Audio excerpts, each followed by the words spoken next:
US election 2020 की खुसूसी transmission आप देख रहे हैं जीटीवी नेटवर्क पर। मुझे कहते हैं सना हाशमी, मेरे साथ इस्लामाबाद स्टूडियो में मौजूद हैं कमर जैदी, तज्जियाकार भी हैं, एंकर पर्सन भी हैं, तो उनसे भी जाहिर है बात कर रहे हैं। यूएस इलेक्शन 2020 इस वक्त टॉप ट्रेंड है ट्विटर पर, और पाकिस्तान में भी अब लोग अपना इंटरेस्ट, में हमेशा कहती रहती हूँ प्रोग्राम्स में कि हमें किसी से कोई फर्क पड़े ना पड़े, ये जरूर फर्क पड़ता है कि अमेरिका में क्या हो रहा है। तो ज़ाहिर जब अमेरिका में इलेक्शंस हो रहे हैं तो इससे बड़ी खबर पाकिस्तान में भी कोई नहीं हो सकती, और लोग बहुत ज़्यादा ट्वीट्स कर रहे हैं, मुख्तलिफ राय कायम करवाने की कोशिश कर रहे हैं कि आप किसके साथ हैं। इस वक्त मुझे बताया गया वॉइस ऑफ अमेरिका से हमारे साथ सहाफ़ी हैं असद खालिद साहब, उनको भी वेलकम करते हैं। Asad, thank you very much कि आपने वक्त दिया। I hope you are fine, आपने अपना वोट कास्ट कर दिया होगा।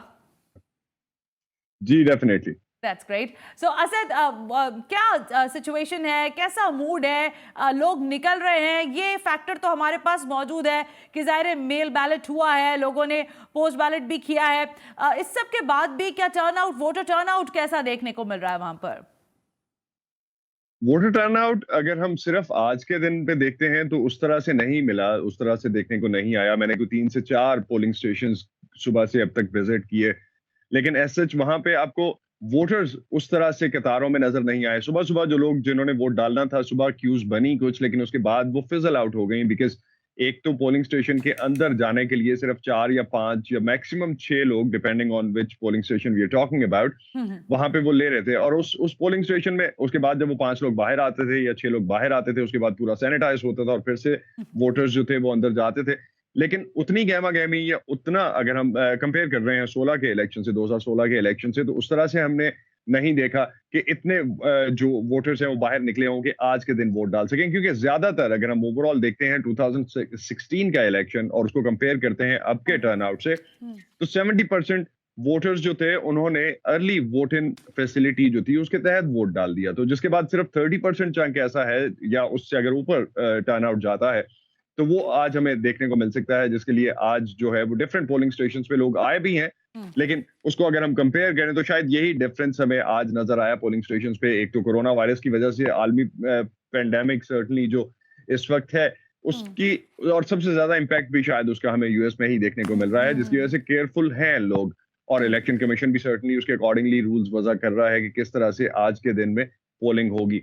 तो सुबह से पोलिंग शुरू हुई वर्जीनिया और डीसी में। जो इस वक्त सिचुएशन है उसमें डेफिनेटली लोग वोट डालने निकले हैं, लेकिन उस तादाद में नहीं निकले जिस तरह से हमने 2016 के इलेक्शन में देखा। असद, एक सवाल जाहिर है, बहुत ज्यादा बात हो रही है पाकिस्तान में, बड़ा डिबेट होता है यूएस इलेक्शन। मैंने कहा कि यहाँ पर हमने देखा कि आम आदमी भी बड़ा इंटरेस्ट लेता है कि ट्रंप के आने से क्या फायदा होगा, क्या नुकसान, और जो बाइडन जो है वो कितना रिफ्लेक्ट करेंगे। लेकिन मैं ये जानना चाह रही हूँ कि जो स्विंग स्टेट्स के बारे में बात हो रही है, 13 रियासतें हैं जो बराह रास्त असरअंदाज हो सकती हैं। पूरा जो आपका जो पॉपुलर वोट है, इलेक्टोरल कॉलेज है, वो पूरा काफी ज्यादा हिट होता है इससे। वहां पर क्या सिचुएशन है? अभी मेरी बात हो रही थी पेंसिल्वेनिया में, तो वहां बताया गया कि डेमोक्रेट्स इस दफा काफी ज्यादा ऑप्टिमिस्टिक हैं, और इस जीत से पहले जो वहां पर इलेक्शंस थे सेनेट के, उसमें भी डेमोक्रेट्स ने बड़ा खुलकर मुकाबला किया। सो आपके पास क्या है इन 13 रियासतों के हवाले से, आपके पास क्या अपडेट्स आ रही हैं? देखिए, 13 रियासतों में जिस तरह से आपने पेंसिल्वेनिया का हवाला दिया, पेंसिल्वेनिया बड़ी क्रिटिकल स्टेट है दोनों के लिए, रिपब्लिकन्स के लिए भी और डेमोक्रेट्स के लिए भी। दो के डेमोक्रेट्स आप कह रही हैं कि इस दफा जो आपकी बात हुई उसके अकॉर्डिंगली वो कह रहे हैं कि इस वक्त काफी वो जो शुक्र उनमें, और खासतौर पर वो ये देख रहे हैं कि वो शायद ये रियासत टेक ओवर कर लेंगे। लेकिन ये सारे वो वोटिंग पॉइंट्स है। अगर हम इसको पोल के, नेशनल पोल्स जो अब तक हुए हैं उनके मुताबिक अगर हम देखते हैं तो ट्रंप बाइडन, अगर ट्रंप कहीं लूज कर भी रहे थे तो जो स्विंग स्टेट्स हैं, जो बैटलफील्ड फील्ड स्टेट्स हैं, जिसमें खासतौर पे जो वो रियासतें हैं जो डिसाइड करेंगी कि कौन प्रेसिडेंट हाउस तक या व्हाइट हाउस तक पहुंचेगा, उन रियासतों में दोनों के दरमियान डिफरेंस पोल्स में बहुत कम था। अब तक की इतलात के मुताबिक सर्टनली लोग निकले हैं, वोट डाल रहे हैं, लेकिन चूंकि गिनती शुरू नहीं हुई तो हम डेफिनेटली ये नहीं कह सकते कि किस करवट ये ऊंट बैठेगा। लेकिन अब तक का जो सिलसिला है उसके मुताबिक मिशिगन से लेके, अगर हम ओहायो की बात करते हैं, पेंसिल्वेनिया की बात करते हैं, खास तौर पे इस वक्त जो है वो टेक्सास के हवाले से भी बात की जा रही है कि वो भी पर्पल स्टेट है। और माहिरीन इस दफा जो प्रेडिक्ट कर रहे हैं कि काफी डिफरेंट स्टेट्स हमें इस दफा देखने को मिलेंगी जो इस पूरे प्ले में शामिल होंगी। लेकिन जिस तरह से जो टिपिकल ब्लू स्टेट्स हैं या रेड स्टेट्स हैं, वहां पे तो वोटिंग उसी तरह से है। और उस तरह से जो बहुत ज्यादा रैलीज भी दोनों सदारती उम्मीदवारों की तरफ से की गई, वो हमें उन रियासतों में उस तरह से देखने को नहीं मिली जिस तरह से हमने स्विंग स्टेट्स में देखी। पेंसिल्वेनिया फॉर एग्जांपल अगर हम बात करते हैं तो पेंसिल्वेनिया में लिटरली लास्ट मोमेंट्स तक दोनों उम्मीदवारों ने मल्टीपल काउंटीज के दौरे किए, मल्टीपल शहरों के दौरे किए उस रियासत में, just to secure that very state. Okay Asad, मैं आती हूँ आपकी तरफ जरा। कंवर, अभी हमने बात की मुनीर साहब से, उस वक्त आप भी ज़रा अपने मखसूस सवालात हैं जो कि हम अपनी आगाही के लिए भी जानना चाहते हैं।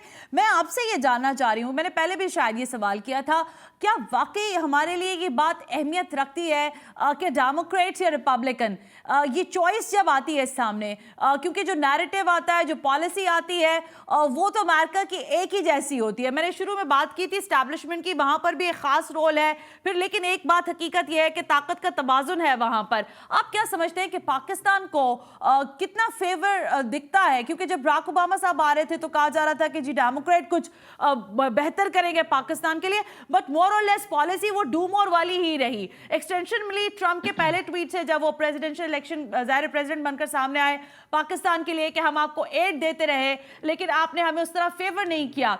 क्या समझते हैं कि वाकई ये मैटर करेंगे कि डेमोक्रेट्स है या रिपब्लिकन, या पाकिस्तान की खित्ते पे क्या असरात पड़ने वाले हैं?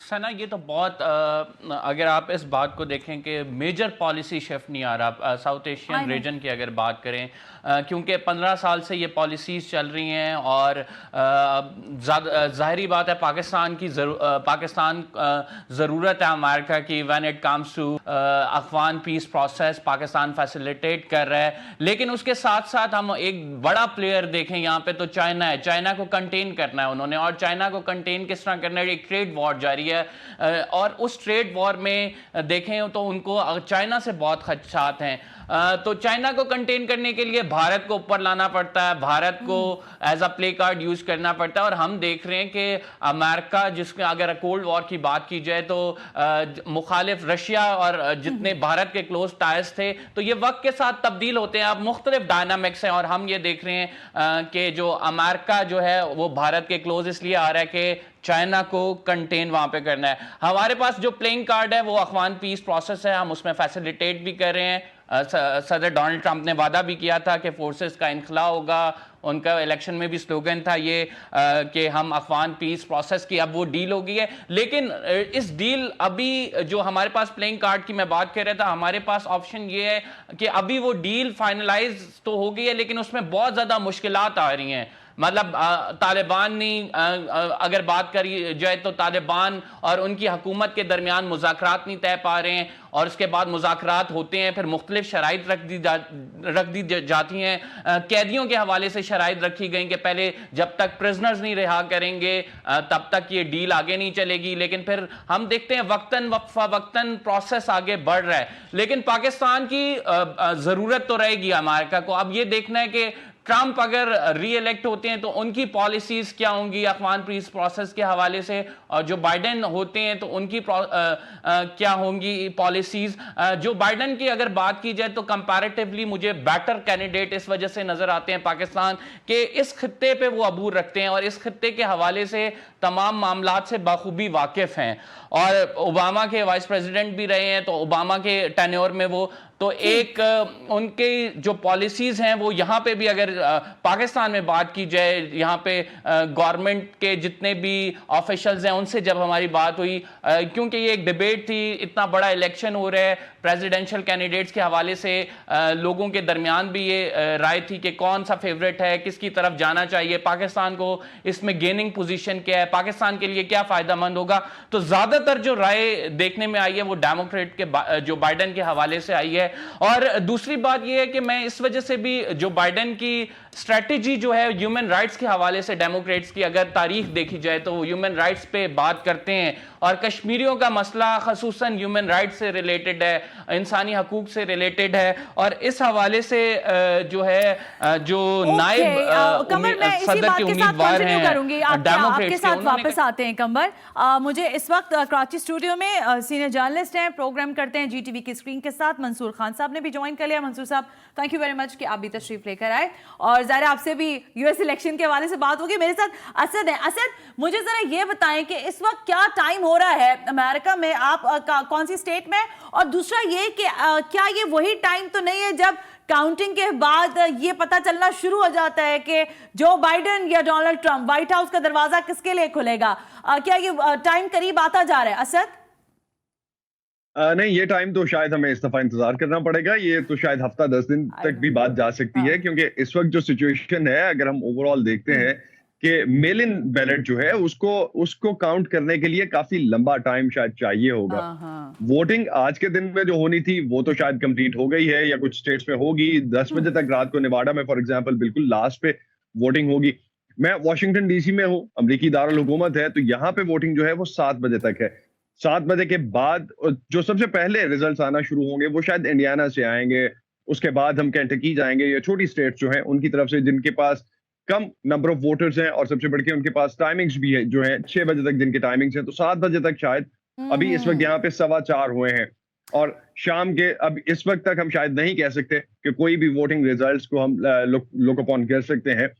जो नंबर इस वक्त आपने जिस तरह से कहा कि कब ये रिजल्ट्स, चूंकि एक तो हमें मेल इन बैलेट जो है वो एक काफी बड़ा इस वक्त 70% का चंक है, जिस तरह से हम पहले भी बात कर रहे थे, तो 70% चंक को काउंट करने के लिए और बाकी 30% के लिए, तो ये शायद आज हमें रात तक कुछ पता नहीं चलेगा। नॉर्मली वेडनेसडे जो अगला दिन होता है इलेक्शन का, तब तक दोपहर तक कुछ रिजल्ट्स आना शुरू होते हैं। शाम में हमें कुछ जो कह लें कि अनऑथराइज्ड नंबर्स जो हैं या अनसर्टिफाइड नंबर्स जो हैं वो शायद शाम तक आना शुरू हो जाएंगे, लेकिन वो कोई डिसाइसिव उससे हम एक एलिमेंट देख नहीं सकते। हम ये डिसाइड नहीं कर सकते कि उसके बाद कौन व्हाइट हाउस पहुंच रहा है या किसके लिए ये रास्ता हमवार हो रहा है। और इस दफा तो ये और भी क्रिटिकल हो गया है, क्योंकि एक्सक्यूज मी, इतना बड़ा नंबर जो जानना चाहूंगा, आपने कहा कि हफ्ता 10 दिन लग सकते हैं इस तमाम मामले में।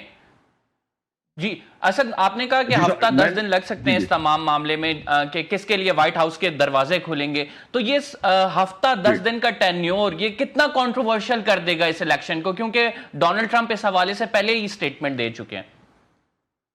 जी, आपने बिल्कुल सही कहा कि प्रेसिडेंट ट्रंप की तरफ से जो अब तक स्टेटमेंट्स आई हैं उन्होंने इस पे काफी खदशात का इजहार भी किया है, और जहां तक उन्होंने कहा है कि वो शायद कुछ न्यूज सोर्सेज से उन्होंने बात भी की है, कुछ अखबारी रिपोर्ट्स भी हैं, कुछ मीडिया रिपोर्ट्स भी हैं, जिसमें उन्होंने कहा है कि अगर कोई ऐसी चीज होती है कि जिसमें उनको लगता है कि उनसे इलेक्शन जो है वो छीना जा रहा है, तो वो दो के ये बहुत क्रेडिबल इस तरह से हम नहीं कह सकते, एक आध मीडिया आउटलेट ने उसको रिपोर्ट किया है, लेकिन अगर ऐसी भी चीज कोई सामने आती है तो उन्होंने कहा कि वो कॉन्टेस्ट करेंगे ऐसी किसी भी चीज को। तो इस वजह से इस दफा अनसर्टेनिटी थोड़ी सी ज्यादा है in comparison to what exactly we have seen over the past couple of election. सबसे हिस्टोरिक इलेक्शन है, जो वोटिंग वो का नंबर भी बहुत बड़ा है। ओके असद, मैं वापस आ रही हूँ, आई एम सॉरी मैं आपको यहाँ रोक रही हूँ, लेकिन हमें अनीला अली ने भी ज्वाइन किया है। आप डेमोक्रेट्स की जानिब से हमारे साथ हैं, पॉलिटिशियन है, अमेरिका की जो इस वक्त तक की सियासत है इसको बड़े करीब से देख भी रही हैं। अनीला, वेलकम करती हूँ आपको ट्रांसमिशन में। असद ने तो कहा है कि हमें 10 रोज तक लगभग या शायद इससे कम ज्यादा इंतजार करना पड़ेगा हतमी नताइज के लिए, लेकिन फेवरेट जो बाइडेन है, इलेक्टोरल कॉलेज के एतबार से बताया जा रहा है कि वहां पे भी अच्छे नंबर्स हैं डेमोक्रेट्स के, बट रिपब्लिकन्स ये मानते हैं और खुद डोनाल्ड ट्रंप कि यहाँ पर सूरत हाल उनके फेवर में है कि उनको शायद माजी में दिखाई दी। आपको जमीनी हकायक क्या दिखाई दे रहे हैं वहां पर? जी देखिए, हम जो है कॉशियसली ऑप्टिमिस्टिक, जो बाइडेन की विक्ट्री अगर आप देखें, जो रिपब्लिकन स्टेट्स हैं उसकी फ्लिप हो रहे हैं कि वो ब्लू हो रहे हैं, तो अगर हम नंबर्स ऐड करें तो वो विक्टोरियस है, उनके लिए दरवाजा खुला है व्हाइट हाउस का। लेकिन सारा मसला ये है कि ये इस दफा हम वही नहीं कर सकते जो 2016 में हुआ था हिलरी क्लिंटन के साथ, कि हम डिक्लेयर करते हैं ताकि फिर जो लोग जिन्होंने वोट नहीं किया है वो जाएं। तो अब दोनों एनालिस्ट का ट्रंप कैंपेन पे और बाइडेन कैंपेन पे यही उनका ओपिनियन है कि जो पेंसिल्वेनिया जीतेगा वो विनर होगा। और इस वक्त सारी कैंपेन्स का सारा फोकस ये है, गेट आउट द वोट। जो लोगों ने वोट नहीं किया है उनको आइडेंटिफाई करो, उनको कॉल करो, फोन बैंकिंग करके गेट आउट द वोट। उनको अगर ट्रांसपोर्ट चाहिए तो वॉलंटियर्स वो भी कर रहे हैं थ्रू आउट अमेरिका, ये चीजें हो रही हैं। हमारे पाकिस्तानी भी बहुत इस कामों में लगे हुए हैं इस दफा, ये मुझे बहुत खुशी हो रही है देख के। ऑडियो काफी स्क्रम्बल हो रही है, बट मुझे जो समझ आया अनिला, आप ये कह रही हैं कि वहां पर लोगों को तैयार किया जा रहा है, क्योंकि पेंसिल्वेनिया जो है शायद वही बहुत बड़ा चेंज लेकर आने वाली है। मंसूर साहब, आपका भी तजिया जानते हुए आप क्या कहेंगे कि इस वक्त की यूएस इलेक्शन, जो कि सभी कह रहे हैं कि बड़े डिफरेंट इलेक्शन होंगे, आपका तजिया क्या है इस पूरे मामले पर? यकीनन दुनिया की नज़र में तो जो एक इम्पॉर्टेंस होती है वो जिस तरीके से आज हम ट्रांसमिशन कर रहे हैं उसकी वजह तो आपको भी पता है, मुझे भी पता है कि दुनिया जो है वो एक्सपेक्ट करती है कि आने वाला शायद नया सदर जो है, सुपर पावर जो है, वो किस तरीके से दुनिया को ट्रीट करेगी, मामलात कहाँ जाएंगे, क्या सूरत हाल बनती नज़र आएगी। लेकिन दरअकीकत अगर माजी का मुताला करते हैं तो उसमें कोई ऐसी ख़ास तब्दीली हमें नहीं नज़र आती है। पॉलिसीज़ जो है वो रियासतों की, जो मुस्तहकम रियासतें होती हैं, उसमें ऐसी कोई तब्दीलियाँ जो है ख़ासतौर पर फ़ॉरेन पॉलिसी के हवाले से जब, और सुपर पावर की अगर बात कर ली जाए तो कोई ऐसी ख़ास तब्दीली में नहीं आती है। हाँ, रवैयों में किसी हद तक तब्दीली आ सकती है, मिजाज में तब्दीली आ सकती है। मेरा नहीं ख्याल है कि इस वक्त जो बिलखुसूस पाकिस्तान या पाकिस्तान जो इस रीजन का जो मसला है, हम अगर आज इसको इस हद तक कंसीडर करते हैं तो उसकी वजह जो है वो यही है कि शायद जो है वो कोई ऐसा बेहतर तरीके से जो है वो चीज़ों को मामलात में, अगर बाइडन की शक्ल में शायद कोई नई सूरत हमें देखने को मिल जाए। ट्रंप का जो पोस्टर था वो बहुत ज़्यादा, आप कह सकते हैं कि उसको एक्सट्रीमिज़म के तौर पे देखा जाता था, कि एज ए एक्सट्रीमिस्ट देखा जाता था। तो पाकिस्तान को या जो इस वक्त देख रहा है वो यकीनन यही देख रहा है कि हालात जो है वो किस तरफ जाएंगे बाइडन के आने के बाद, क्या सूरत हाल बनती है। क्योंकि इस वक्त जो जिस नहज पर पाकिस्तान खड़ा है बिलखुसूस, जहाँ एक तरफ चाइना के साथ पाकिस्तान के ताल्लुकात हैं, दूसरी तरफ अमेरिका के साथ एक देरीना ताल्लुकात हैं, इन तमाम सूरत हाल में आइंदा आने वाले जो हालात हैं वो क्या बनेंगे। क्योंकि इस वक्त जो एक वर्ल्ड सुपर पावर के साथ साथ जो दूसरा इम्पॉर्टेंट मसला है वो इस वक्त का इकॉनमी का मसला है, और ये इकोनॉमिकल वॉर जो है ये बुनियाद बनेगी, और पाकिस्तान से मुताल्लिक़ जितनी भी चीज़ें हैं वो इसी पे डिपेंड करती हैं। और आइंदा आने वाले हालात जो है वो यकीनन रवैयों की बुनियाद पे आप कह सकते हैं कि क्या सूरत हाल बनेगी। लेकिन उससे हट के जो है वो किसी पॉलिसी में किसी खास चेंज को देखना, मेरे ख्याल में जो मुस्तहकम रियासतें हैं उसमें कोई खास तब्दीली नहीं आती है। ओके मंसूर, मैं इसी पे आती हूँ, लेकिन अनिला आपने अभी पेंसिल्वेनिया का कहा, मैं असद से भी इसी बारे में बात कर रही थी। बाकी जो मानदा रियासतें हैं, 13 में से अगर 12 रियासतें हैं, तो उसमें भी आप समझते हैं कि वो अपसेट जो है, आपने कहा कि उन्होंने मान लिया है कि अगर वहां पर चेंज आएगा, असद भी इसी बात को एंडोर्स कर रहे थे, तो उसको एक्सेप्ट कर लिया जाएगा। बाकी सारी रियासतों में किस तरह का रुझान देखने को मिल रहा है? बिल्कुल आगाज में अभी हम बात कर रहे थे मुनीर अकरम साहब से, तो उन्होंने कहा कि सोसाइटी को डिवाइड किया है ट्रंप ने, तो क्या ये वाली चीज जो है, क्या आप इसको देख रहे हैं वहां पर, खुद फोर्सी कर सकते हैं इन चीजों को? अनिला जी बिल्कुल, देखिए 4 साल में हम अपनी रेस लाइंस पे, एथनिसिटी पे, रिलीजन पे, सारी चीजों पे हम डिवाइड हो गए हैं। बजाय इसके कि हम यूनाइटेड स्टेट्स होते, अब हम डिवाइडेड स्टेट्स हो गए हैं। ये उनकी, ट्रंप साहब की रेट्रिक से, उन जो वो अटैक करते थे इमिग्रेंट्स को, मैक्सिकन्स को अटैक कर दिया, कभी मुस्लिम्स को दे दिया, जब वो अनकन्वेंशनल का मूड होता था वो कह देते थे। इस वजह से अब वो पूरा जो ब्लैक लाइव्स मैटर है, उनका जो बेस है वो बेसिकली उनको सर्व करते हैं। वो 34% ऑफ अमेरिका, उनके लिए अभी भी रूरल अमेरिका वोट करेगा, वो उनके व्यूअर्स हैं, और वो उन्हीं के लिए ये बातें करते हैं, उनको एक्साइट करने, और वो उन पे काउंट कर रहे हैं। लेकिन द ट्रूथ इज कि इस वक्त माँ बेटे में लड़ाई हो गई है पॉलिटिक्स पे, हस्बैंड और वाइफ में इतना पोलराइजेशन हो गया है कि अमेरिका में कोई डिफरेंट ओपिनियंस नहीं सुन सकता है। और दो, या तो आप लेफ्ट हैं तो आप फार लेफ्ट जाएं, या तो आप फिर डेमोक्रेट नहीं हैं, या अगर आप रिपब्लिकन है तो आप फार राइट जाएं। ये एक्सट्रीमिज्म की जो बात कर रहे हैं, ये पुश आई है बिकॉज ऑफ प्रेसिडेंट ट्रंप की जो रेट्रिक आई है 4 साल में। बट इसकी सिंपल लाइनिंग ये है कि लोगों ने ये देख लिया है, और यंग जनरेशन जो है, जनरेशन एक्स, जनरेशन जो अभी मिलेनियल्स हैं, इन सब ये चीजें पसंद नहीं है। वो उन्होंने जो अमेरिका देखा, उन्होंने इंक्लूसिव अमेरिका देखा, अमेरिका जहाँ पर इमिग्रेंट्स की बहुत रिस्पेक्ट और हम इंक्लूडेड हैं, और उनको ये वैल्यूज जब देखा, उन्होंने, ट्रंप ने अटैक किए हैं, तो इस दफा जो देख रहे हैं यंग वोटर्स का टर्न आउट, वो बहुत अच्छा है। ये हमारे लिए बहुत अच्छी बात है। हमारे जो यंग लोग थे, जो हम समाज के साथ लूज कर दिया मोमेंटम, डेमोक्रेटिक मोमेंटम वापस आया है। लिबरल वैल्यूज है, वो है ऑफ इंक्लूजन, डाइवर्सिटी, जस्टिस और इक्वालिटी फॉर ऑल, जिसमें हम एज मुस्लिम्स हम बहुत अच्छी तरह फिट करते हैं, क्योंकि उसमें हमें भी फायदा होता है, क्योंकि हमें फिर सहारा मिलता है। वाइट अमेरिकन हमें सहारा देते हैं, फेथ बेस्ड कम्युनिटीज हमें सहारा देती हैं। कि जब ये हमें अटैक किया था प्रेसिडेंट ट्रंप ने, मुस्लिम बैन, तो सारी जो जूइश कम्युनिटी थी और अफ्रीकन अमेरिकन और क्रिश्चियन कैथलिक कम्युनिटीज थी, वो सारी हमें एम्ब्रेस कर रही थी और कह रही थी Anila can we help your community, Muslim community क्या कर रही है। तो इस तरह से उन्होंने जो कुछ लूज किया, उन्होंने अपनी इकोनॉमी लूज कर दी, वो तो उनको कोविड से लूज हुई है। हालांकि वो यूज कर सकते थे इकोनॉमी, अभी भी उन्होंने चूज किया कि वो कैंपेन में भी अटैक करेंगे डेमोक्रेटिक इंस्टीट्यूशंस, वो अटैक करेंगे वोट की इंटेग्रिटी को वो चैलेंज करेंगे। और अभी भी उनकी वजह से बहुत सारी लेफ्ट रेडिकल और राइट पे मिलिटेंट ग्रुप्स जो हैं, जो कंजर्वेटिव क्या कहें वाइट सुप्रीमेसिस्ट ग्रुप्स हैं, जो कि हार्मफुल है हम सब के लिए, वो राइज कर रहे हैं। और उन्होंने मिस इन्फॉर्मेशन फैला दी है इंटरनेट पे। कोई कह रहा है आज नहीं वोट करो, लाइंस बहुत हैं, डिफरेंट स्टेट्स का नाम लगा रहे हैं। तो ये तो सारी चीजें इसी अच्छी बात है अनिला, आप कह रही हैं। और जो 74.1 मिलियन पीपल जो हैं अंडर एज ऑफ 18 जो है वो रिफ्लेक्ट करेंगे इस दफा के ज़ाहिर इलेक्शंस पे, और ये एक बहुत ह्यूज परसेंटेज है।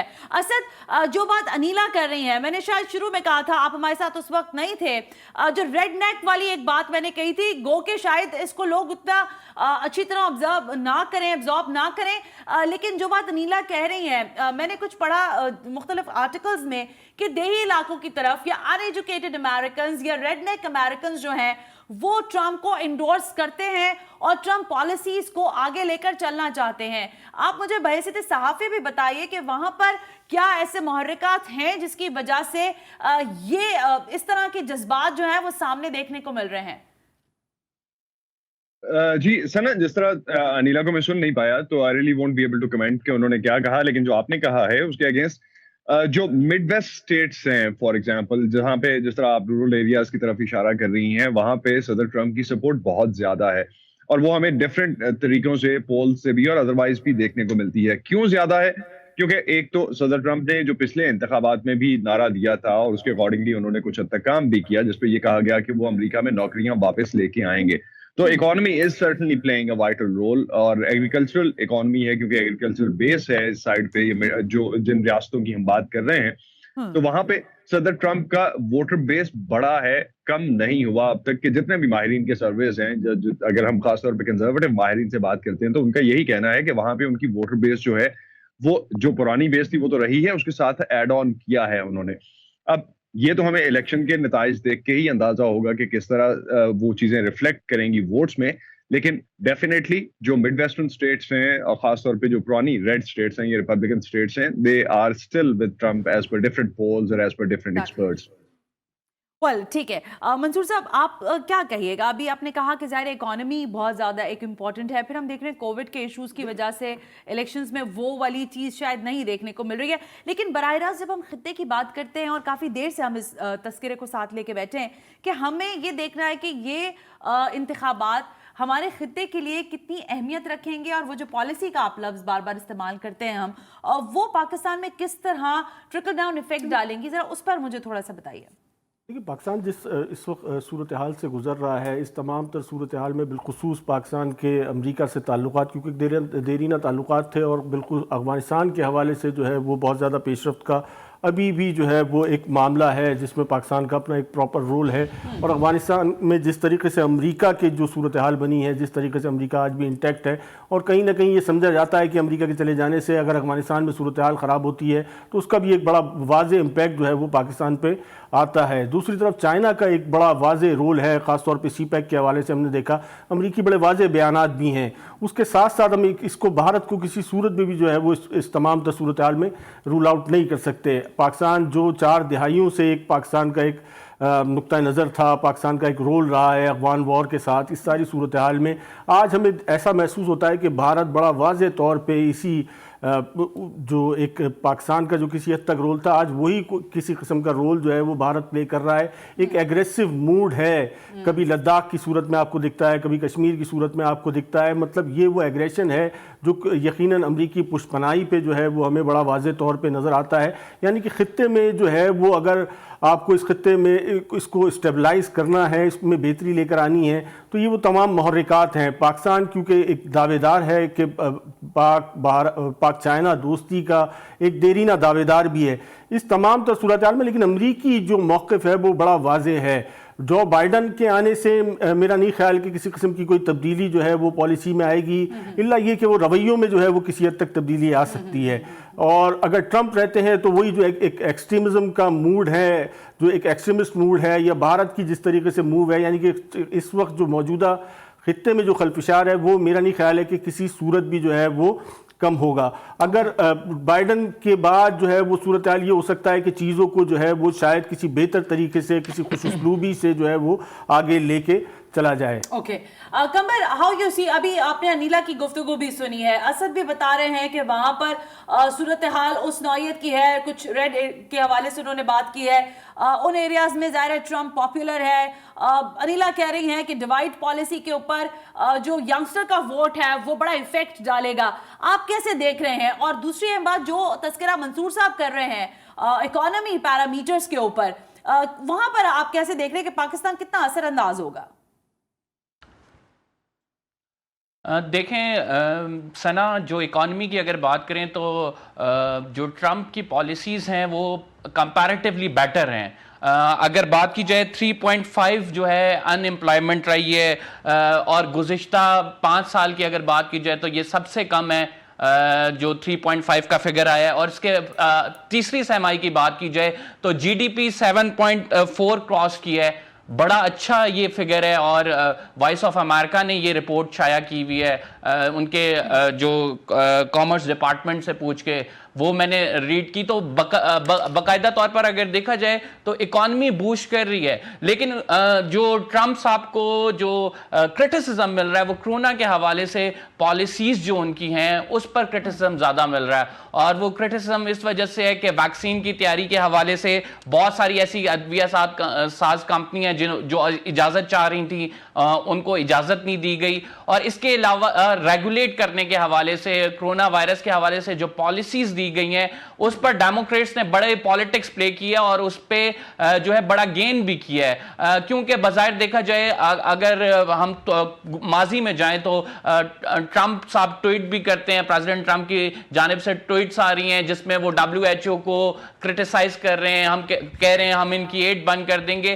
तो ओवरऑल जो डीलिंग प्रोसेस है प्रेसिडेंट ट्रंप का कुछ सर्टेन इंस्टीट्यूशन से या कोरोना वायरस की पॉलिसीज के हवाले से, उसको हम क्रिटिसाइज जरूर कर सकते हैं, उसको वहां की आवाम भी क्रिटिसाइज कर रही है, डेमोक्रेट्स भी उस पर पॉलिटिक्स प्ले कर रही है। लेकिन अगर इकॉनमी की बात की जाए तो इकॉनमी के इशारे वाज़े हैं, मस्बत हैं। और ट्रंप इसी स्लोगन के साथ आए थे कि मईशत में बेहतरी होगी, और उनके आने से सबसे बड़ा उनका यही दावा था कि रोजगार के मौके फराम करेंगे। और इस सिलसिले में मुतहरिक भी नजर आते हैं इवांका ट्रंप की, जिस तरह से ट्वीट्स आ रही होती है, जिस तरह से वो एक्टिवली पार्टिसिपेट कर रही होती हैं मुख्तलिफ रियासतों में जाके मुख्तलिफ लीडर्स के साथ, क्योंकि ट्रंप खुद भी बिजनेसमैन है तो उनकी वो बिजनेस अप्रोच भी है और उस अप्रोच को वो किसी ना किसी हद तक अप्लाई कर रहे हैं और किसी हद तक मस्बत तब्दीली भी आ रही है। लेकिन देखना यह है कि ओवरऑल पॉलिसीज और जो स्टेट डिपार्टमेंट है, जो पावर कॉरिडोर्स हैं, वहां पे उनको किन मुश्किलात का सामना है। जैसे ट्रंप की अगर मैं आपको नाकामियों के हवाले से थोड़ा सा बताऊं, ब्लैक लाइफ मैटर्स ये भी उनके दौर में आया। फिर अगर ईरान की बात की जाए, कासिम सुलेमानी का अगर इशू देखा जाए तो on the verge of war जो है अमेरिका को लाने वाले भी वो प्रेसिडेंट ट्रंप में। फिर क्लाइमेट चेंज के हवाले से काफी क्रिटिसिज्म आ रहा है उन पर। क्लाइमेट चेंज के हवाले से वो कहते हैं रिन्यूअल प्रोजेक्ट्स जो हैं वो दोबारा उस एनर्जी रिन्यूअल प्रोजेक्ट्स के हवाले से उन पर क्रिटिसिज्म आता है, उस पर बात करते हैं। इसके हवाले से इमिग्रेंट्स की जो पॉलिसीज हैं इस पर क्रिटिसिज्म आता है। तो एक इसराइल का पहलू भी है, यरूशलेम को जो है रिकॉग्नाइज किया अमेरिका ने। पहले 4 प्रेसिडेंट दावे कर चुके थे लेकिन फाइनली डोनाल्ड ट्रंप ने रिकॉग्नाइज किया। तो मुख्तलिफ जो माइनॉरिटीज हैं उनकी जानिब से तो क्रिटिसिज्म आ रहा है, लेकिन अगर बात की जाए जो अमेरिकन नेशनल्स हैं जो कि वाइट हैं, वाइट सुपरमेसी की बात की जाए, तो उन्हें वोट भी मिलते हैं और अमेरिका फर्स्ट का वो जो नारा लगाते हैं, we will make America great again का जो नारा लगाया जाता है, तो वो एक तरह से अट्रैक्टिव स्लोगन भी है, क्योंकि बहुत ज्यादा अमेरिकन इस हवाले से, इमिग्रेंट्स पॉलिसीज के हवाले से बहुत ज्यादा कंसर्न भी थे। इसी वजह से हमने देखा कि ट्रंप को मकबूलियत भी हासिल हुई, लेकिन इन्हीं पॉलिसीज को ओवरऑल पर्सपेक्टिव में देखा जाए, जर्नली ह्यूमनली देखा जाए, तो वो क्रिटिसिज्म उस पर आता है। देखना यह है कि आप क्या रुख इख्तियार करती है तमाम सूरत हाल। इकॉनमी के हवाले से देखा जाए तो इशारे मस्बत हैं, क्या अमेरिकन जो हैं वो जाहिर बात है एक यूनिपोलर वर्ल्ड है, हम देख रहे हैं कि अमेरिकन लीड कर रहे हैं, एक इकॉनमी बेहतर चाहिए होती है किसी भी स्टेट को और बड़ी स्टेबल चाहिए होती है, क्या उस तरफ वो जाते हैं, या फिर डेमोक्रेट के जो उम्मीदवार हैं जो बाइडेन, जिनकी कंपैरेटिवली देखा जाए बड़ी कंपोज अप्रोच है, बड़ी काम अप्रोच है और बड़ा सबको साथ लेके आगे चलने वाली अप्रोच है, उसकी तरफ जाते हैं। तो ये देखना है कि अमेरिकन किसको सिलेक्ट करते हैं। और मुनीर अकरम साहब ने जैसे बात की कि अपेरेंटली तो ये लग रहा है कि जो बाइडेन जो है हमें सिलेक्ट होते हुए नजर आ रहे हैं, क्योंकि मेल इन बैलेट्स की बात की जाए और इसके अलावा जो ओवरऑल जनरल परसेप्शन की बात की जाए तो वो उनके हक में है। लेकिन पिछली दफा भी आपसे आई एम सॉरी कंवर, मैं आपको कट कर रही हूँ, लेकिन असद हम यहाँ पर जो बात करने बैठे हैं, देखिए रियासतों के तब्दीली और फिर पॉलिसी मैटर्स की बात हो रही है, लेकिन अभी तस्करे में आया कि इजराइल के साथ जो पॉलिसी ट्रंप साहब ने इख्तियार की और फिर पूरी दुनिया ने उसको देखा, इत्तलात के मुताबिक वहां पर जो फौजी मशकें हैं वो भी शुरू हो रही हैं, हो चुकी हैं बल्कि। फिर इस तनाजुर में दुनिया को अपनी हसासियत, मुख्तलिफ और ममालिक की हसासियत अपने आप में बड़ी बढ़ जाती है। फिर हम जब पाकिस्तान के इस पूरे खित्ते की बात करते हैं तो यहाँ पर इन सारी चीज़ों को बड़ा कीनली ऑब्जर्व किया जा रहा है। आप क्या समझते हैं कि इसके repercussions in future, as I said earlier, के चाहे जो बाइडेन आए चाहे डोनाल्ड ट्रंप आए, हमें ये फर्क पड़ना चाहिए कि हमारे खित्ते में इसके असरात क्या होंगे। तो ये जो नेक्सस बन रहा है नया, इसको कैसे देखते हैं आप असद?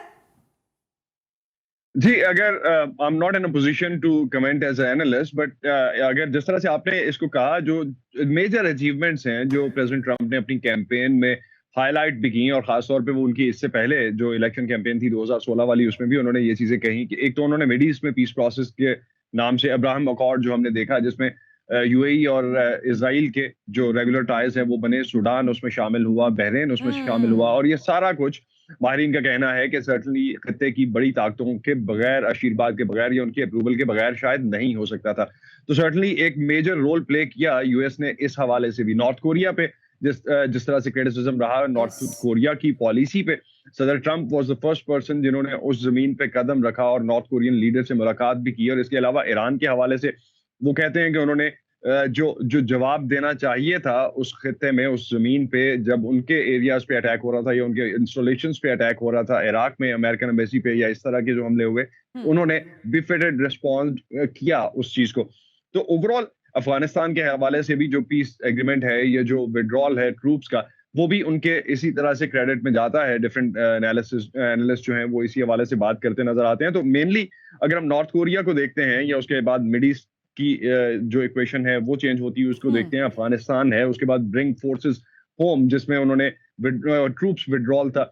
तो ये वो वाली चीजें हैं जिसके बाद जिस तरह से कंबर से पहले कह रहे थे कि यूनिपोलर वर्ल्ड है और अमेरिका लीड करेगा या अमेरिकन इकोनॉमी लीड करेगी, तो उनका ध्यान ज्यादा इकोनॉमी पे रहा। और इकोनॉमी का लोकल लेवल पे अगर हम देखें तो अमेरिका में उनको क्रेडिट भी दिया जाता है डिफरेंट एक्सपर्ट्स की तरफ से। ऑफ कोर्स उस पर क्रिटिसिज्म भी है, ऐसा बिल्कुल नहीं है कि उस पर क्रिटिसिज्म नहीं है। उनके जो क्रिटिक्स हैं वो कहते हैं कि उन्होंने हैव और हैव नॉट्स का डिफरेंस जो है वो बहुत बढ़ा दिया है।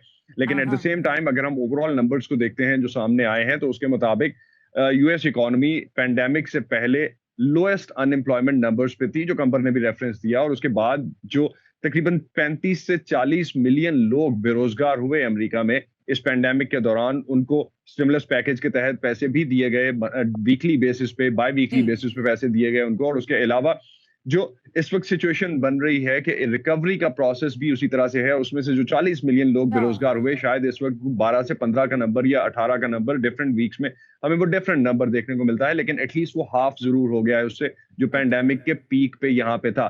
तो कोरोना वायरस के हवाले से जो इश्यूज हैं वो काफी हद तक इस दफा के इलेक्शन को स्टीयर कर रहे हैं। ओके असद, मैं दोबारा आती हूँ आपकी तरफ। अनिला, गो के ज़ाहिर आप डेमोक्रेट्स की जानिब से हैं और उनको देख भी रही हैं और उसकी पूरी कैंपेन भी आपके सामने है, लेकिन मैं अभी फॉक्स न्यूज़ देख रही थी और डोनाल्ड ट्रंप जो है वहाँ पर बीपर दे रहे थे, गुफ्तगू कर रहे थे, बड़े लाइटर मूड में थे और बहुत ही ऑप्टिमिस्टिक थे और बड़े क्लियर थे अपने विजन में और कह रहे थे कुछ इस अंदाज में कि सब लोग तैयार रहें, तमाम मीडिया चैनल्स और वो लोग जो मुझे हराना चाहते हैं, क्योंकि मेरी जो जीत का जश्न है वो कुछ घंटों में शुरू होने वाला है। अब मुझे ये बताइए कि इतनी लाइटर वे में और इतने कॉन्फिडेंटली अगर वो ये बात कह रहे हैं, तो जो स्टेट्स जो हम कह रहे हैं, बार बार नाम ले रहे हैं, जो स्विंग स्टेट्स हैं, क्या आपको लगता है कि रिपब्लिकन्स इस बारे में पूरी तरह जिसे कहते हैं कन्विंस है कि जीत उन्हीं की है, सेकंड टेन्योर डोनाल्ड ट्रंप के पास आ सकता है या आना चाहिए? देखिए, बहुत सारे रिपब्लिकन जो स्टेट्स हैं जो कि गढ़ है कंजर्वेटिज्म की, जैसे एरिज़ोना है, वो इस वक्त ब्लू होने वाला है और अगर ब्लू तो लाइट रेड भी जाएगा। इसका मतलब बाइडेन ने, डेमोक्रेट्स ने डेफिनेटली डेंट किया है रिपब्लिकन बेस। और आप देखिए, आपको ये भी पता चल जाएगा कि अमेरिका का थिंकिंग और लोगों की थिंकिंग चेंज हो गई है। ये वो अमेरिका नहीं है जो 12 साल पहले था जब मैं प्रेसिडेंट ओबामा की कैंपेन में थी। ये पॉलिसी जो अब होगी ये वो नहीं है जो पहले होगी। क्यों? डेमोग्राफिक डिफरेंट है। ये प्रेसिडेंट ट्रंप, मैं तो समझती हूँ उन्होंने सबसे बड़ी अपनी अपॉर्चुनिटी खो दी जब उन्होंने देखा कि अमेरिका में एक ट्रेजेडी पे आई है, पैंडेमिक आया है, तो उनको एक्नॉलेज करना चाहिए था कि अमेरिकन मर रहे हैं। अब 229,000 Americans have died because of COVID। अभी रैलीज में अपटेक हो गई 1000 पीपल अ डे। ये कोई छोटी बात है? ये लाइफ है, ह्यूमन लाइफ जा रही हैं और जो लोग इतने मोटिवेट होके आ रहे हैं और वोट दे रहे हैं, मैं आपको बताऊं उनके दिमाग में कोविड है और उनको ये है कि कल मेरा जॉब होगा नहीं होगा, कल मेरे पास घर होगा, रेंट देने के पैसे होंगे कि नहीं होंगे। और हम तो लड़ते रहते हैं कि मैं ये नहीं दूंगा, ये उन्होंने फर्स्ट राउंड में दिए, ज्यादा है। लेकिन बहुत करना है हमें इन लोगों के लिए, वर्किंग अमेरिकन के लिए, जो लो इनकम अमेरिकन हैं, उनके लिए हमें ज्यादा करना है। और इन्होंने बेसिकली लूज करती अपॉर्चुनिटी। इन्होंने ये मैंडेट भी किया फेडरल के मास्क पहनो, इन्होंने मजाक उड़ाया साइंस का। डॉक्टर फाउची जब बोलने लगे कि अमेरिका वेयर मास्क, उन्होंने थ्रेटन किया कि मैं फायर कर दूंगा। ये चीजों से किसको फायदा हुआ है? ये डेमोक्रेट्स को फायदा हुआ है। तो जो इंडिपेंडेंट वोट भी नहीं करता डेमोक्रेट भी आया है और उसने कहा नहीं ये गलत है, बिकॉज मेरी का भी इंतकाल हुआ है कोविड से और मुझे डर है अपने जॉब के लिए, अपने केयर के लिए। ये सारी रियल इश्यूज है। ये भूल चुके हैं कि अमेरिका सफर कर रहा है। ये हमारी बाकी सोल की फाइट है, ये डेमोक्रेसी की फाइट है। हमें जाके ये प्रूव करना है कि democracy in America is there, it's live. और the fact he is wanting that he might be winning, ये भी डेमोक्रेसी का हिस्सा है।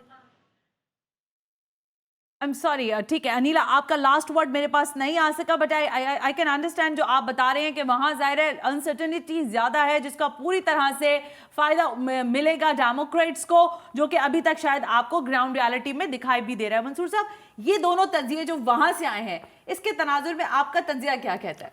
देखिए, सबसे ज़्यादा अमेरिकन सोसाइटी की बात हो रही है और जो एक अप्रोच अपनाई जा रही है, ना सिर्फ अमेरिका में, अगर आप देखें तो पूरे वेस्ट में जो है वो, अगर तारीख पर थोड़ी सी हम नज़र डालते हैं तो ये एक मतलब 1 सेंचुरी पहले की बात कर लें तो ये कंजर्वेटिव माशरे से रिफॉर्म्स की तरफ आए थे।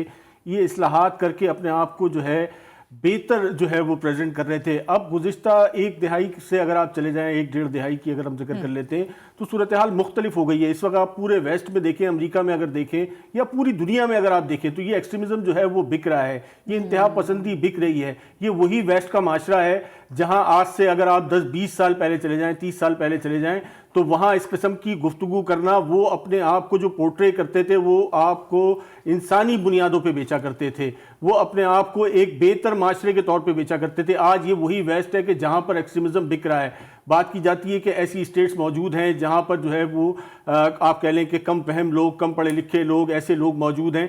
ये वो चीज़ है जो बिक रही है। ये वो एक प्रोडक्ट थी जो अमेरिका या आप कह लें कि इंटरनेशनल इस्टेब्लिशमेंट ने खुद बेची थी। उसके जो असरात हैं आज जो है वो अमेरिका में, पूरे वेस्ट में आपको नजर आ रहे हैं।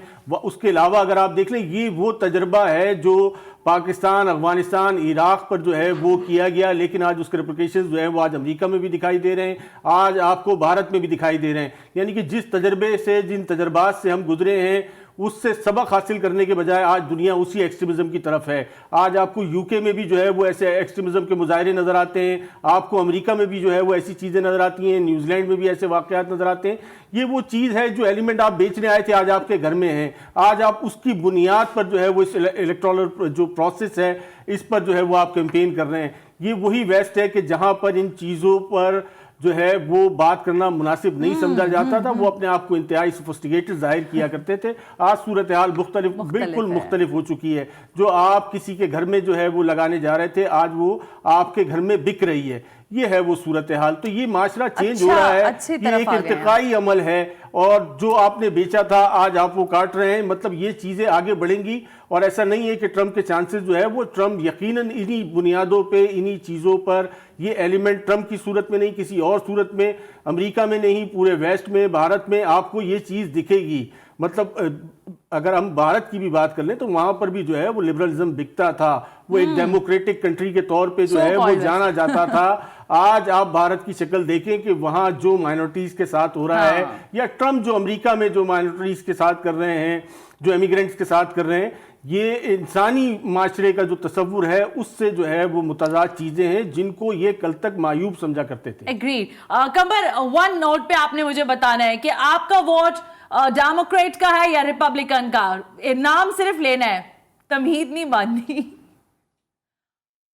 रिपब्लिकन और डेमोक्रेट नहीं बनूंगा, लेकिन मैं अपना कमेंट इसके साथ जी मैं अपना कमेंट इसके साथ लाजमी शामिल करूंगा। मैं डेमोक्रेट को वोट दूंगा, क्योंकि जो मेरी अप्रोच है वो कंपैरेटिवली वही अप्रोच है कि जिसके साथ हमें चलना चाहिए। वो ये अप्रोच है कि आप रिकन्सिलिएशन की तरफ जाएं, आप एग्रेसिवनेस ना शो करें, अमेरिका को मोदी सरकार की हुकूमत ना बनाएं, वहाँ पे उस तरह से एग्रेसिवनेस ना लाएं, क्योंकि जिस तरह से मंसूर साहब ने तजिया किया कि आफ्टर ऑल इसके आफ्टर इफेक्ट्स और इसके कॉन्सिक्वेंसेज आपको भुगतने होंगे। जो बाइडेन की जो अप्रोच है वो,